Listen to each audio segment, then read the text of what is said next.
Hello students, here we are with a new topic, that is the Dalton atomic theory.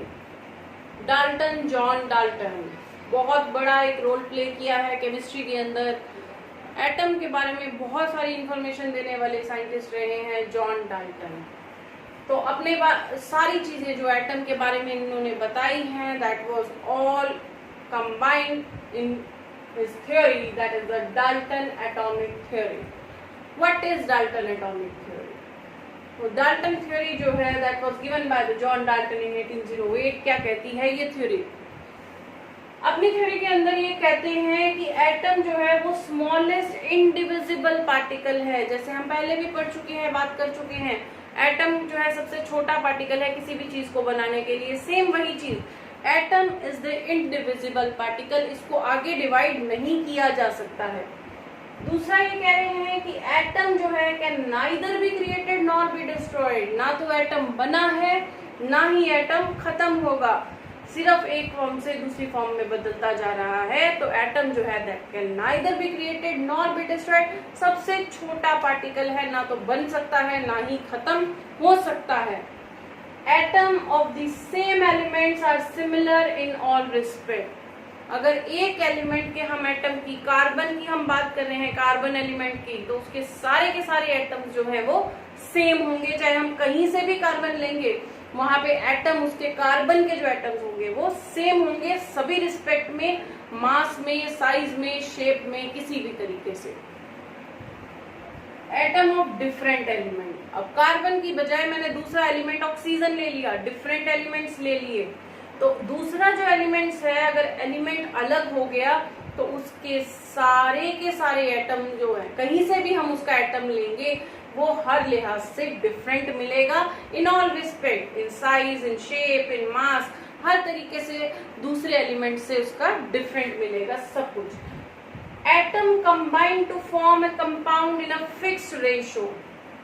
Atom जब मिलते हैं और compound बनाते हैं तो उनकी रेशियो जो है वो हमेशा फिक्स रहती है। Atom combine to form compound in a fixed ratio. Atom combine to form compound in a simple whole number ratio. जब वो कंबाइन हो रहे हैं, फॉर एग्जाम्पल अगर हम ग्लूकोज का एग्जाम्पल लें, लाइक C6H12O6, यहाँ पे इनकी जो रेशियो है वो एक सिंपल सी रेशियो है। सिंपल रेशियो मीन्स कि इसको हम सिंपली रिप्रेजेंट कर सकते हैं CH2O6, मतलब सिंपल सी एक रेशियो है, 6:12:6। ये इसकी एक सिंपल रेशियो के अंदर कंबाइन हो रहे हैं। होल नंबर तो है ही और सिंपल भी है अकॉर्डिंग टू डाल्टन। और अपने एक पोस्टुलेट और में वो कहते हैं थ्योरी में कि atom are spherical in shape, गोलाकार शेप के हैं, एटम इस शेप के हैं। Atom are spherical in shape, गोलाकार शेप के हैं। तो इन पोस्टुलेट्स को जब हम देखते हैं कि एटम सबसे छोटा इंडिविजिबल पार्टिकल है, डिवाइड नहीं हो सकता है, एटम ना तो बनता है ना ही खत्म होता है, सबसे छोटा है तो ना बनेगा ना खत्म होगा।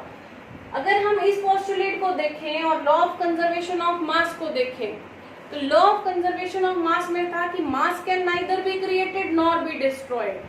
यहाँ हम कह रहे हैं कि atom can neither be created nor be destroyed.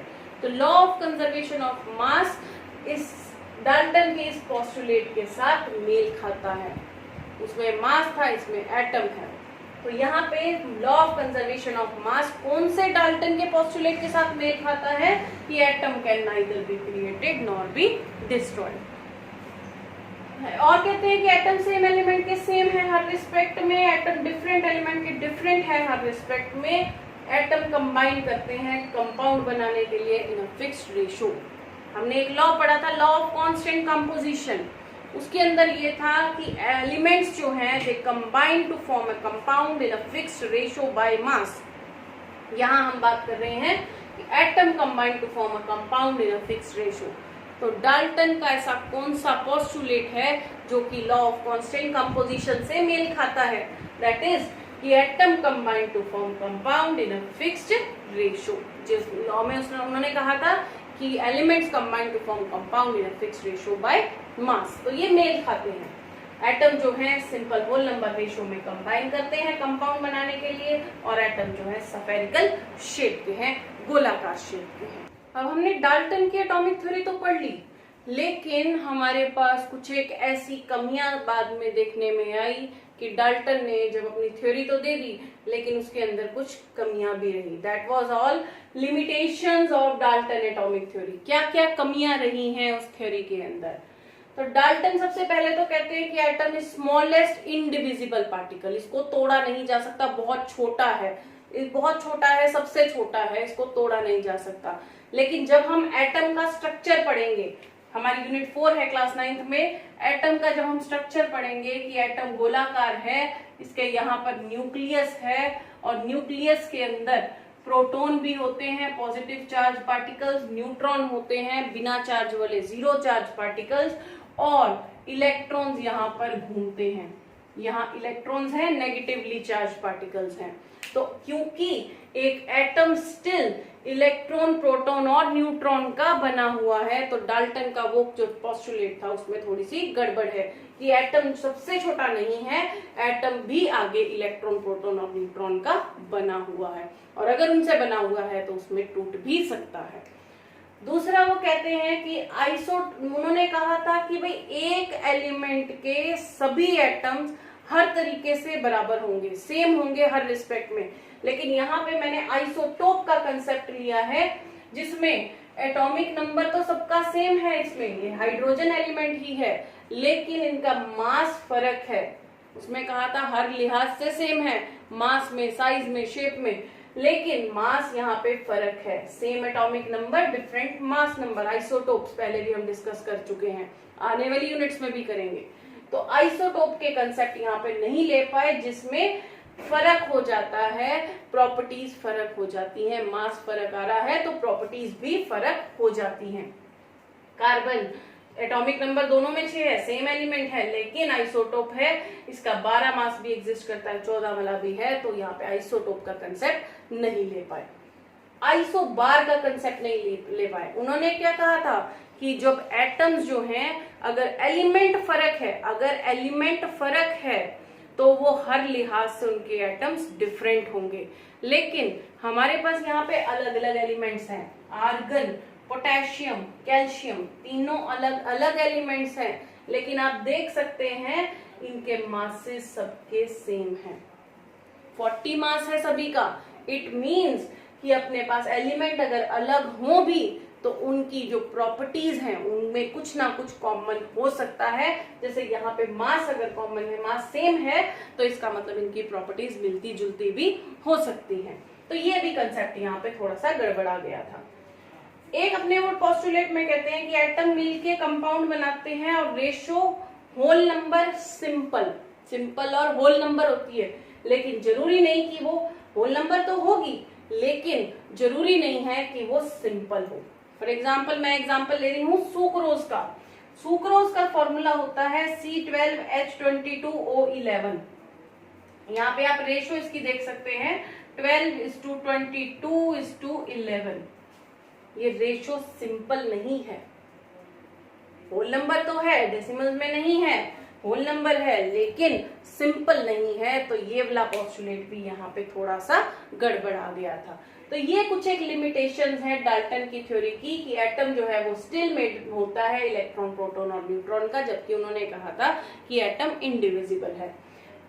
Isotope का कंसेप्ट नहीं ले पाए क्योंकि उन्होंने कहा था कि एटम हर एलिमेंट, अगर सेम एलिमेंट है तो उसके एटम सारे बराबर सेम होंगे हर रिस्पेक्ट में, लेकिन यहाँ डिफरेंट है। उन्होंने कहा था कि डिफरेंट एलिमेंट होंगे तो डिफरेंट होंगे, लेकिन यहाँ पे हमारे पास डिफरेंट एलिमेंट्स है लेकिन मास सेम है, तो प्रॉपर्टीज सेम भी हो सकती हैं।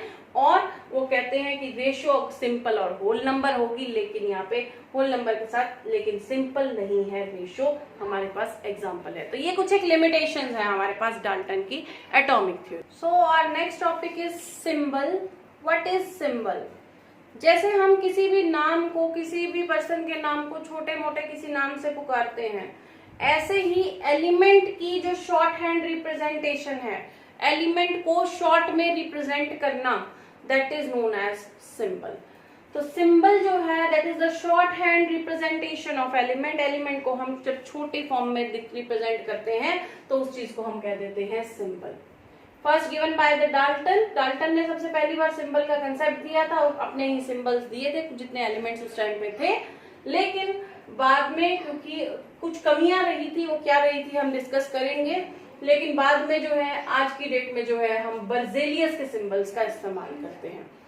डाल्टन ने जो सिंबल्स दिए थे, जैसे कुछ एक एलिमेंट्स के यहाँ पर हम रिप्रेजेंट कर रहे हैं, हाइड्रोजन का उन्होंने सिंबल दिया, गोला लगा के बीच में एक डॉट लगा दी।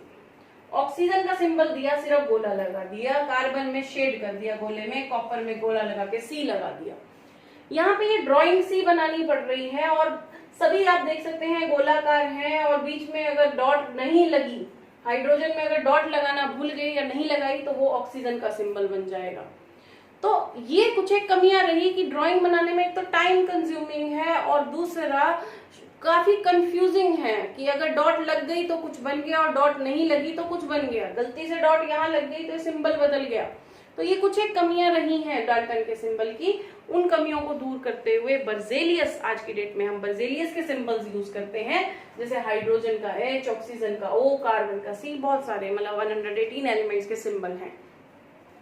अब बर्जेलियस ने कंसेप्ट लिया कि भाई जो भी सिंबल होगा वो एलिमेंट के नाम का फर्स्ट लेटर होगा, जैसे हाइड्रोजन का H है, ऑक्सीजन का O है, कार्बन का C है, या फिर पहले दो लेटर होंगे, पहले दो लेटर होंगे। जैसे कैल्शियम की बात करें, कैल्शियम का सिंबल होता है Ca, पहले दो लेटर जो है, या फिर पहला और तीसरा लेटर होगा, जैसे क्लोरीन Cl, Cl इसका सिंबल है क्लोरीन का, या फिर इनके लैटिन नेम, जैसे कि कॉपर, कॉपर का लैटिन नेम होता है कुप्रम, तो Cu जो है ये इसका सिंबल आ गया। इस तरीके से बर्जेलियस ने इनको लिया था कि भाई कैसे हम सिंबल्स को ले सकते हैं ताकि कोई कंफ्यूजन भी ना रहे और ये हमें आसानी से याद भी हो जाए। क्या क्या सिग्निफिकेंस है, क्या क्या सिग्निफिकेंस है, तो सिग्निफिकेंस की जब हम बात कर रहे हैं तो क्या क्या सिग्निफिकेंस है। एक तो एक एलिमेंट का जब हम सिंबल की बात करें तो वो उसी का नेम को रिप्रेजेंट कर देगा। जैसे मैंने अभी बात करी, मैं अगर Cu लिखती हूँ तो मतलब मैं कॉपर को ही रिप्रेजेंट कर रही हूँ। डेफिनेट जब क्वांटिटी को ही रिप्रेजेंट करता है, उस पर्टिकुलर की क्वांटिटी को ही रिप्रेजेंट करता है। अगर मैंने यहाँ पे O2 लिख दिया है तो इसका मतलब मैं 2 ऑक्सीजन एटम्स की बात कर रही हूँ। तो डेफिनेट क्वांटिटी यहाँ से पता लगती है। और एक एलिमेंट का जब हम एक ही लिख रहे हैं, जैसे हमने सिर्फ O लिखा है तो इसका मतलब इसमें एक एटम की ही हम बात कर रहे हैं, तो यहाँ पे इसको रिप्रेजेंट करता है एक एटम ऑफ एलिमेंट को। This is all about the significance of symbol of element. तो ऐसे ही जैसे एलिमेंट को शॉर्ट में रिप्रेजेंट हम जिससे करते हैं वो सिंबल हो गया, ऐसे ही जब एक मॉलिक्यूल को हम शॉर्ट में रिप्रेजेंट करते हैं वो उसका फॉर्मूला कहलाता है। तो short representation of the molecule by the symbol of elements, elements का सिंबल का यूज करके एक मॉलिक्यूल को, एक कंपाउंड को जब हम शॉर्ट में रिप्रेजेंट करेंगे वो कहलाएगा फॉर्मूला। जैसे सोडियम क्लोराइड, इसको मैं शॉर्ट में NaCl लिख दूं, ये सोडियम Cl, ये सिंबल हो गए एलिमेंट्स के और इसका फॉर्मूला NaCl। तो सोडियम क्लोराइड को शॉर्ट में NaCl में मैंने रिप्रेजेंट कर दिया, तो ये केमिकल इसका फॉर्मूला है। Magnesium hydroxide MgO twice. तो यहाँ पे ये इसके पास क्या है, इसके सिंबल्स हैं, मतलब इसको शॉर्ट में हम रिप्रेजेंट कर रहे हैं, तो ये इसका केमिकल फॉर्मूला है। इसका भी यही सिग्निफिकेंस की ये जो है मॉलिक्यूल को रिप्रेजेंट करेगा, उसकी डेफिनेट क्वांटिटी को रिप्रेजेंट करेगा, एक मोल को रिप्रेजेंट करेगा, उसका मास हम पता लगा सकते हैं। डिफरेंट अगर फॉर्मूला है तो डिफरेंट कंपाउंड्स हैं। इस तरीके से हम लोग यहाँ पे केमिकल फॉर्मूला के सिग्निफिकेंस के बारे में भी जान